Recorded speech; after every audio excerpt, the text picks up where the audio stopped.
Tu sais bien que tout va dépendre de la personne que tu es. Tu n'es pas que en train de porter un bébé, tu es une femme qui en ce moment est enceinte. Bienvenue dans Ça va aller. Je suis Tatiana Benamou. Je suis Laura Larman. Et dans ce podcast, on va discuter avec la psychanalyste féministe Catherine Grangeard des grands questionnements de notre société, auxquels chacun et chacune peut être confronté au quotidien. Dans cet épisode, nous allons parler de grossesse compliquée à travers mon expérience personnelle et l'expertise de Catherine. Ça va aller est un podcast produit par La Sucrerie. Il a été imaginé par Catherine Grangeard, réalisé par Tatiana Benamou et Laura Larman. Le mix est de Dimitri Benamou. Quand on est enceinte, les gens, la société, etc. pensent que forcément on est heureuse, forcément on se doit d'être épanouie. Moi je trouve que c'est un sujet passionnant parce que la grossesse est tellement médicalisée que je m'étais demandé si au bout d'un moment je me sentais pas plus malade qu'heureuse d'être enceinte. On leur dit tantôt, mais enfin madame, la grossesse c'est pas une maladie, vous pouvez travailler et faire votre vie comme vous voulez. Et tantôt, il va falloir faire 3 échographies, 9 prises de sang, faire 9 consultations médicales. Attention, certains sujets abordés pourraient heurter votre sensibilité. Pour vous protéger, je vous invite à vous référer à la description de chaque épisode avant écoute.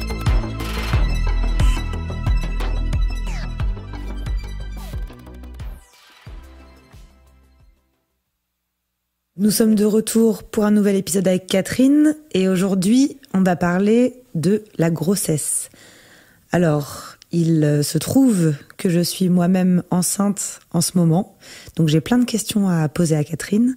Je suis enceinte d'à peu près 4 mois et demi et c'est vrai qu'il y a eu des choses qui se sont passées dans mon cerveau, dans mon corps, des hauts et des bas, que j'ai essayé plus ou moins de comprendre toute seule ou avec des amis ou même malheureusement sur Internet, ce que je conseille pas forcément de faire, mais voilà, j'ai eu plusieurs problèmes dans ma grossesse qui m'ont forcé à rester alitée, qui m'ont créé de l'anxiété en plus. Et donc voilà, j'avais envie qu'on parle de tout ça aujourd'hui. Donc déjà, bonjour Catherine. Bonjour. La première chose dont j'avais envie de parler, c'est le changement du corps. Moi, voilà, j'ai jamais été quelqu'un de très bien dans ma peau. Et je pensais que en étant enceinte, ça allait rouler tout seul, en fait, ça allait beaucoup mieux. Et en fait, pas du tout. C'est un peu compliqué de voir son corps changer autant. Et je m'en veux, en fait. Je m'en veux pas mal de toutes ces pensées que j'ai. Et j'aurais aimé avoir des clés pour déculpabiliser les femmes enceintes d'avoir des pensées négatives. Tatiana, tu sais bien que je vais te répondre qu'il n'y a pas 2 femmes enceintes identiques. Tu sais bien que tout va dépendre de la personne que tu es, parce que tu n'es pas que en train de porter un bébé, tu es une femme qui en ce moment est enceinte, et c'est pas tout à fait identique. Le fait que tu aies été alitée fait que tu t'es beaucoup retiré du monde qui était le tien, le travail, les amis et une vie sociale. Et donc, ça ramène vraiment à une seule identité. Je porte un bébé. Et ce côté réducteur peut être compliqué. Surtout qu'on a quand même dans nos esprits la maternité heureuse. Et donc, si on se dit « Ah, mais cette période de vie n'est pas du tout aussi extraordinaire que je l'aurais voulu et tout ça, il y a une sorte de déception. On a été trompé sur la marchandise. Et quand on dit la grossesse n'est pas une maladie, ça va très bien pour toutes les femmes qui peuvent bouger, qui peuvent machin, qui n'ont pas le moins de symptômes. Mais lorsque tu te retrouves, en revanche, à avoir beaucoup besoin de prendre soin de toi, là, c'est plus du tout comme ça. Donc, il y a plein d'éléments qui font que c'est pas si évident et tes copines qui ne sont pas enceintes du coup vivent autrement. L'homme qui est le papa de cet enfant lui aussi continue à vivre, etc. Enfin bref, il y a des tas de choses très agaçantes dans cette étape, plus le fait que tu as peur de perdre le bébé. Exactement. le fait que si le bébé n'arrivait pas à terme, plus exactement, tu te sentirais non seulement triste, malheureuse, etc., mais en plus coupable. Donc du coup, c'est vraiment une période très très difficile dans ces cas-là. Toute femme enceinte, de toute manière, a une énorme responsabilité. Parce que si il y a un pépin durant la grossesse, il y aura toujours, mais madame, qu'est-ce que vous avez fait? Ou soi-même, nous-mêmes toutes seules, j'aurais pu me reposer un peu plus, j'aurais pas dû aller à tel endroit. Voilà, alors maintenant on sait qu'il ne faut pas d'alcool, qu'il ne faut pas de tabac, pas de ceci, pas de cela. Donc du coup, ça veut dire que tout un mode de vie préalable est complètement modifié du jour au lendemain et c'est loin d'être facile. Alors bien évidemment, la grossesse donne des hormones différentes, donc du coup, heureusement, il y a plus de fatigue. Heureusement, il y a tout ça qui vient physiquement te rappeler à l'ordre.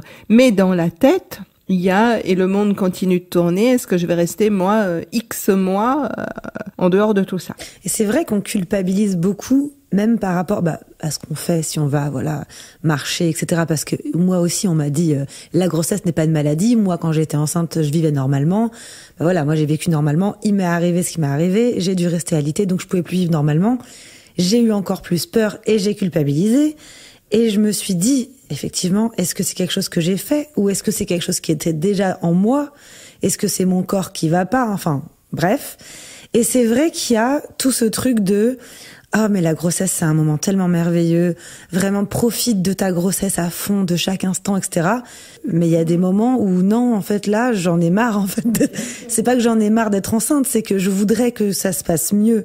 Ça se passe pas forcément bien. Et, oui, je veux pas montrer aux gens que ça peut me créer de la déprime, que parfois j'ai des crises de larmes, etc. parce que j'ai honte par rapport, justement, La maternité heureuse. Voilà. La maternité heureuse, c'était un titre, je sais pas si c'était un bouquin ou bien une émission vraiment des années 40, un truc comme ça. C'était vraiment au moment où il fallait faire des enfants. Et toute femme qui avait le blues, c'était quand même très très très mal vu. Alors, heureusement, désormais, on sait que un certain nombre de femmes ne sont pas si heureuses que ça durant leur grossesse et que le baby blues, c'est pas simplement après la naissance, mais ça peut être pendant. La plus belle période de la vie d'une femme n'est pas forcément le moment où elle porte un enfant. Donc, il y a quelque chose de très utile à démystifier. Et lorsque on est dans un type de grossesse où il faut absolument se reposer, eh bien, il faut accepter que ça va durer quelques mois. Alors, comment faire pour te mettre à apprécier le temps que tu es en train de traverser, mais que tu n'as pas décidé? Tu n'as pas décidé que tu allais rester 6 mois à quasiment pas bouger. Qu'est-ce que tu vas faire pour passer quelques mois à profiter du temps où tu es un peu confiné? De toute façon, ce temps, là, je l'ai un peu appris, il faut le prendre positivement. Ça, c'est du conscient. Il faut que je le prenne positivement. Mais toi, tu avais peut-être imaginé une maternité différente, un temps de grossesse autre. Mais ça, c'était peut-être une erreur aussi. Peut-être qu'il faut pas imaginer sa grossesse. Nous sommes bourrés d'erreurs. Et la plupart du temps, on n'imagine pas que ça va être un peu compliqué. C'est très rare. Donc, parce qu'on n'en parle pas beaucoup. On n'en parle pas beaucoup. Et est-ce que le fait que ce ne soit pas comme dans l'idéal, ça devrait être, ça pourrait être, qu'est-ce que tu vas faire? C'est vraiment une vraie question. Toi, en tant que jeune femme, qu'est-ce que tu peux faire pour mettre à profit ces quelques semaines ou mois où tu vas être un peu en retrait des activités qui d'ordinaire sont les tiennes. Pas simplement parce que tu es enceinte, mais parce que pour des raisons X, tu ne peux pas vaquer à tes occupations obligatoires. Voilà, donc ça c'est un vrai travail psychique. C'est pour ça que j'utilisais le mot confiné, le confinement. Comment tu peux bien vivre les quelques semaines, mois, où tu vas être en retrait du monde habituel. Comment tu vas faire pour bien le vivre? C'est vraiment important. Sans trop angoisser. Si tu angoisses, tu vas mal le vivre. Bah oui. C'est vrai que c'est important de prendre ce moment-là de pause qui est rare dans la vie finalement pour faire des choses, que ce soit lire un livre, regarder une série qu'on a toujours eu envie de regarder, écrire ou faire des choses qui sont pas trop, qu'on peut faire chez soi, mais qu'on a toujours eu envie de faire et qu'on aura peut-être plus le temps de faire une fois que le bébé sera là. Et même des choses que tu n'avais pas imaginées, des choses matérielles, je sais pas quoi, tricoter, faire des paillettes, j'en sais rien moi, quelque chose qui peut te permettre de passer des heures à être à peu près bien.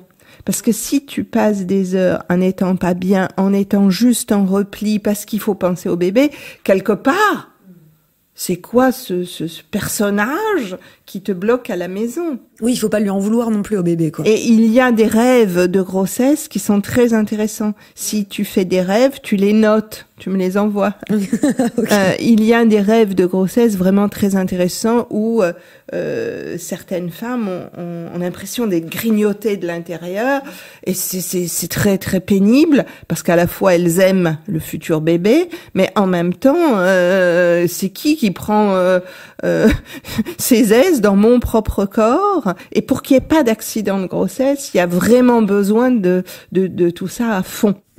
Tu as un inconscient comme tout le monde, donc travailler psychiquement, bien évidemment, sur ce rapport à cet être qui est en train d'occuper ton corps et qui, du coup, te met en pause de ta vie habituelle. Voilà, c'est très important. Et pour moi, c'était très important d'en parler aussi dans ce podcast avec toi parce que j'ai pas du tout trouvé d'aide psychologique quand je me suis retrouvée à l'hôpital et même ensuite avec les sages-femmes ou ma gynéco qui a été d'une froideur extrême et qui m'a beaucoup déçue. En fait, j'ai été tellement déçue par toutes les personnes que j'ai pu rencontrer depuis que je suis enceinte et j'en ai rencontré beaucoup que je savais plus trop où j'en étais, que j'avais pas vraiment de réponse, qu'on me rassurait pas du tout, que j'étais face à moi-même, que j'ai dû essayer de trouver des réponses ailleurs. Et je me suis retrouvée dans un état où j'étais dans un énorme point d'interrogation. Et je me suis dit, faudrait quand même parler de ça, quoi. Parce que c'est violent, en fait, d'avoir peur qu'on va perdre son enfant et d'avoir en face personne pour te materner toi, entre guillemets. Même si je sais très bien que dans les hôpitaux, ils sont en surmenage. Je leur en veux pas du tout. Mais il y a rien de proposé, en fait. Bien sûr. Et c'est très perturbant. Et ça fait encore plus peur de se dire, attends, mais en fait, quand je vais accoucher, ça va être pareil. Je vais être livrée à moi-même. Je vais pas être accompagnée. Après, voilà, moi, j'ai la chance d'être bien entourée quand même. Mais c'est effrayant et tu culpabilises beaucoup aussi, quoi. Parce que tu sais pas ce qui se passe et personne te dit ce qui se passe vraiment. Exactement. Alors que tu aurais besoin d'un accompagnement parce qu'il y a une fragilité, une sorte de vulnérabilité qui apparaît, les accompagnements manquent. Il n'y a pas assez de paroles autour de la grossesse qui n'est pas la maternité heureuse. On a une sorte d'image d'Épinal, mais ça aussi, moi, je me permets d'interroger, mais pourquoi il y a si peu de... Est-ce que parce qu'il n'y a pas de réponse? Est-ce que c'est parce que des femmes vont devoir s'isoler et que finalement elles sont isolées un peu partout et qu'il n'y a pas de collectif de femmes enceintes puisqu'elles doivent rester chez elles allongées plus ou moins? C'est pas une maladie. Donc du coup, tout ça est assez compliqué. Et moi j'ai une question parce que en tant que personne... qui a dans son entourage, parce qu'avec Tatiana, même si on travaille ensemble, on est quand même très amis, comment on fait en tant que personne dans l'entourage d'une femme enceinte, qu'elle vive une grossesse complexe ou non, comment on fait pour être là? Est-ce qu'il y a des manières, en tant qu'individu, en tant que société, de mieux les accompagner? Je pense qu'il faut s'adapter. le maître mot de l'entourage, c'est l'adaptation, parce qu'il n'y a pas deux femmes enceintes qui sont pareilles. Et lorsque tout se passe bien pour une femme enceinte, elle est juste un peu plus fatigable. Mais lorsque la grossesse exige du repos, et très tôt pour toi, exige du repos, c'est compliqué, parce que tu ne te sens pas malade, donc t'aimerais t'agiter, faire des trucs, des machins. T'as aucune envie d'être confiné, surtout qu'on a été confiné il y a 2 ans. Donc il y a vraiment quelque chose qui rend vulnérable. L'entourage qui continue à vivre avec ses agitations, ses machins, ses trucs, est un peu en décalage avec ce que vit cette femme qui reste un peu sur la touche pendant quelque temps parce qu'il le faut. Moi, je réponds adaptation. Tout comme toi, enceinte, tu dois t'adapter à cette situation très particulière qui est ta grossesse, cette fois-ci, à un temps T, et qui exige, pour des raisons X, que tu te consacres au fait de fabriquer le bébé. L'entourage ne peut pas plaquer une attitude, parce que peut-être toi, tu as envie tel jour qu'on vienne te rendre visite, puis au bout de 2 heures, t'en as marre parce que ça te fatigue. Donc c'est vraiment comment tu vas être assez libre avec l'entourage pour dire écoute, excuse-moi, mais t'avais prévu de venir aujourd'hui, finalement je me sens vaseuse aujourd'hui, non, on reporte. Par exemple, est-ce que toi t'as envie d'inviter à déjeuner, ou est-ce que ça te fait plaisir que la personne vienne déjeuner mais qu'elle apporte le déjeuner? Voilà, toi il y a tout un tas de trucs comme ça. Plus on est proche les uns des autres, et plus on peut se permettre de dire tu avais prévu de venir, mais franchement là aujourd'hui nanana, puis j'ai pas du tout envie de faire la bouffe, s'il te plaît achète 3 trucs, mes bio, mes machins, mes trucs, voilà. C'est vrai que moi je le vis beaucoup avec mes amis, ma famille. Ils me posent beaucoup la question. Et je suis dans le coin, est-ce que tu veux que je passe? Si tu veux pas, c'est pas grave. Si t'es fatigué, c'est pas grave. Et avant, j'étais pas du tout comme ça, parce que moi, je déteste blesser les gens ou quoi. Enfin voilà. Et depuis que j'ai ce problème, je dis exactement ce que je pense, et franchement, ça me fait du bien. Et je leur dis, non, là, tu vois, là, franchement, je me sens pas du tout. Je suis déprimée, je vais rester au lit, et de toute façon, je peux pas beaucoup bouger, j'ai pas la force. Et parfois, il y a des jours où ça me fait super plaisir, mais en tout cas, ça a libéré cette parole, et je trouve ça chouette en fait, parce que. Tu vois, c'est un bénéfice secondaire. Ouais, ça vraiment, ça m'a appris à m'écouter et à me dire là oui, là non. Mais alors, Tatiana, garde ça, ce bénéfice secondaire, qu'il devienne primaire. Oui. Que tu apprennes que tu as besoin dans ta vie d'être plus simple, plus toi-même, plus... Voilà. S'écouter, en fait. S'écouter, mais dans le bon sens du terme. Pas être capricieuse, mais être une personne qui ne fait pas des choses parce qu'on attend d'elle qu'elle les fasse. Oui, ou alors qui attend une validation en faisant certaines choses, ce qui était un peu mon cas avant. Bon, maintenant, voilà. Moins. Donc, profite de cet état de grossesse pour être un peu plus à l'écoute de tes désirs et un peu moins obligé, soit parce que tu veux être aimé, validé, soit parce que tu veux faire plaisir, ce qui est aussi être aimé au bout du compte. Voilà, mais comment ce bébé finalement te ramène à quelque chose que tu n'as pas assez pour le moment développé. Les autres gens qui font partie de ton entourage, tu vois, ça peut être des gens que tu trouves qui ne se manifestent plus assez. Et auquel cas, voilà, comment tu fais pour les inviter à te témoigner de l'intérêt, même si c'est dans quelque chose qui peut-être, eux, les désarçonne parce qu'ils n'ont pas de rapport à la grossesse d'une façon ou d'une autre. Et puis bon, bientôt, le bébé va s'agiter, bientôt, il y a des choses très chouettes qui s'appellent l'aptonomie. Okay. C'est une science du toucher, c'est aussi beaucoup à voir avec la confiance que tu vas accorder à l'autre pour prendre soin de ce bébé. Du coup, être un peu moins seul pendant ta grossesse. Hein. C'est vraiment voir que le bébé, il va prendre l'habitude de venir dans la main extérieure, qui sera pas la tienne. Voilà. Oui, pour partager aussi, créer un partage et peut-être que... Peut-être te sentir moins seule. C'est ça. Et même peut-être que mes amis ou les gens que je connais peuvent plus se rendre compte qu'en fait, il y a quelque chose là-dedans qui y vit.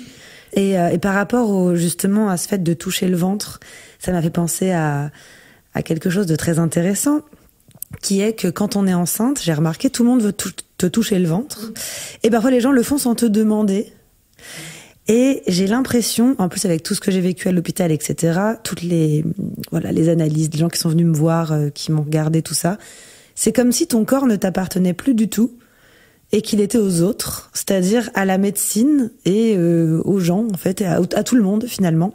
Et que toi, tu dois non seulement aller bien pour le bébé et être disponible, voilà, c'est ça, c'est... Ça, c'est intolérable. Que ce soit lors des examens avec les médecins plus les paramédicaux, ou que ce soit de la part des gens. Alors, est-ce que les gens on vit pour eux-mêmes? Est-ce que ça leur fait plaisir de toucher le bébé parce qu'il y a quelque chose qu'ils aiment et que du coup ils oublient d'être polis et ils font passer leur désir avant l'autre? Peut-être. Simplement, il faut vraiment préserver cet espace qui est le tien et on ne pénètre pas dans ta bulle et on ne te touche pas à droite à gauche sous prétexte que tiens, le bébé a bougé son petit pied. Il y a quelque chose qui est très important, c'est que ton corps qui abrite cet enfant, qui fait en sorte que l'enfant puisse devenir un être vivant, reste quand même ton corps. Et c'est ça qui est extrêmement important, parce que c'est quand même magnifique de penser que en ce moment, un être vivant est en train de se développer et que si tu n'y prends pas garde, ça ne pourra pas se faire. Là, il y a quelque chose d'absolument magnifique. Ça aide aussi à accepter les limitations que ça t'impose dans ta vie, là, aujourd'hui. Parce que si tu ne vis pas en pensant que tu es en train de faire quelque chose d'exceptionnel, de toute manière, c'est l'exception. On n'est pas si souvent que ça enceinte dans notre monde actuel. Donc, si tu passes encore 5 mois, 4 mois, pas trop bouger, c'est 4 mois, quoi. Et ces 4 mois sont les mois qu'il faut pour fabriquer l'enfant. Si jamais il y a des femmes enceintes qui ont des grossesses compliquées ou qui sont alitées ou qui peuvent pas trop bouger, qui écoutent ça, je voulais juste aussi faire passer le message que même si c'est dur et qu'il y a plein de choses qu'on peut pas faire, notamment des choses qui font plaisir, comme manger certains trucs, aller se promener, ou même avoir des rapports sexuels, on peut toujours trouver des choses qui vont bien et qui nous font plaisir. Et surtout, faut pas avoir honte d'aller mal dans certains moments. Parce que il y a des moments où même si tu as envie de trouver, il y a des moments où c'est pénible. Ah ouais. Donc, on a le droit d'être pas bien, mais tu as aussi le droit d'en parler. Tu as aussi le droit de pouvoir exprimer auprès de gens qui vont le supporter, parce qu'il y a des gens qui peuvent ne rien vouloir en savoir, ne pas vouloir entendre, en disant bon écoute, arrête de chouiner sur ton triste sort, etc., etc. Donc tu vois, il faut trouver les interlocuteurs, soit dans ton cercle privé, perso, soit, encore une fois, professionnel de l'écoute, psy, des gens qui vont pouvoir te permettre de tout sortir ce que tu ressens. Et enfin, je parle à toi, mais je parle aux femmes qui seraient dans des grossesses qui se passent moins bien que ce qu'elles auraient aimé, des professionnels qui vont autoriser à dire tout. Toute l'ambivalence, tout le ras-le-bol, toute la tristesse, tout, peut-être aussi, mais pourquoi moi, mais voilà. Donc, tout ça, c'est possible. Ce qui est embêtant, c'est de se dire je ne suis pas à la hauteur de cette tâche qui m'incombe alors qu'il y a plein de femmes enceintes sur cette planète et que, pour ma part, je suis un peu tristoune. Oui, il faut garder le droit d'être tristoune. Exactement, et d'en parler. Et moi, ça m'a, encore une fois, un point positif, ça m'a beaucoup libérée là-dessus, parce qu'avant, j'avais toujours un peu honte d'aller mal. Et là, depuis que c'est arrivé, c'est vraiment par vague, mais il y a des 2-3 jours où ça va pas du tout, où j'ai pas envie de sortir du lit, je déprime, etc. Et je ne vais pas contre, j'essaye pas de me dire non, je vais bien. J'ai appris à un peu lâcher prise là-dessus et l'accepter. Et je pense que je me dis que si je l'accepte et que je le ressens, le bébé va pas forcément recevoir d'ondes négatives, parce qu'il y a ça aussi. Je pense aussi que je me dis que je mets des ondes négatives dans l'ADN de mon enfant, ce qui me fait un peu flipper aussi. En fait, plus toi tu vas aller bien, moins tu auras besoin de te dire tout ça. Et donc je reviens à comment tu peux utiliser ces 4 mois pour faire des choses qui te font plaisir. Moi, je m'interrogerais beaucoup plus sur qu'est-ce que je fais de mes 4 mois? Qu'est-ce que je fais de ce temps où de toute manière je vais pas pouvoir aller et venir? Qu'est-ce que je fais de ce confinement? Il y a probablement des choses qui demandent quelques mois et qu'il faut commencer maintenant. Est-ce que tu as d'autres questions, Laura? Non, moi je suis très, je suis très intéressée par tout ça parce que je trouve que la grossesse c'est un sujet. Tant qu'on n'y est pas vraiment confronté, on le voit de loin, quoi. Et le fait de t'avoir dans mon entourage, parce que, on a un petit écart d'âge. Moi, j'ai 26 ans et j'ai pas, dans mes sphères, en tout cas, j'ai personne qui a eu un enfant ou qui veut faire des enfants. Donc pour moi, c'est très éloigné. Et le fait d'avoir toi qui vis cette grossesse qui en plus est un peu particulière, me permet de m'interroger moi aussi sur cette grande question-là, et je suis silencieuse, mais parce que j'ai l'impression d'apprendre beaucoup de toi, ton expérience à toi, et puis j'essaye d'écouter et d'être au maximum là pour t'accompagner à mon échelle, quoi, dans ce moment un peu particulier. Même au travail, je suis bien entourée, donc j'ai de la chance aussi. Non, mais c'est vrai que j'ai de la chance d'avoir un cercle de personnes qui sont très bienveillants et bienveillantes, et c'est pas le cas de tout le monde. C'est pour ça qu'il faut toujours garder en tête que oui, c'est pas toute la vie la grossesse, et que même si elle est compliquée, il faut réussir à trouver des choses qui nous font du bien et à... Mais oui, dans 4 mois, c'est la quille. Ouais. On s'en reparlera dans 4 mois, on parlera de l'accouchement dans un prochain épisode. On profite de cette grossesse pour partager des messages, en tout cas, parce que moi j'ai cherché des réponses, et voilà, donc là, c'est intéressant de parler de ça, je trouve. Voilà. Eh ben, merci beaucoup, Catherine. Merci d'avoir écouté cet épisode.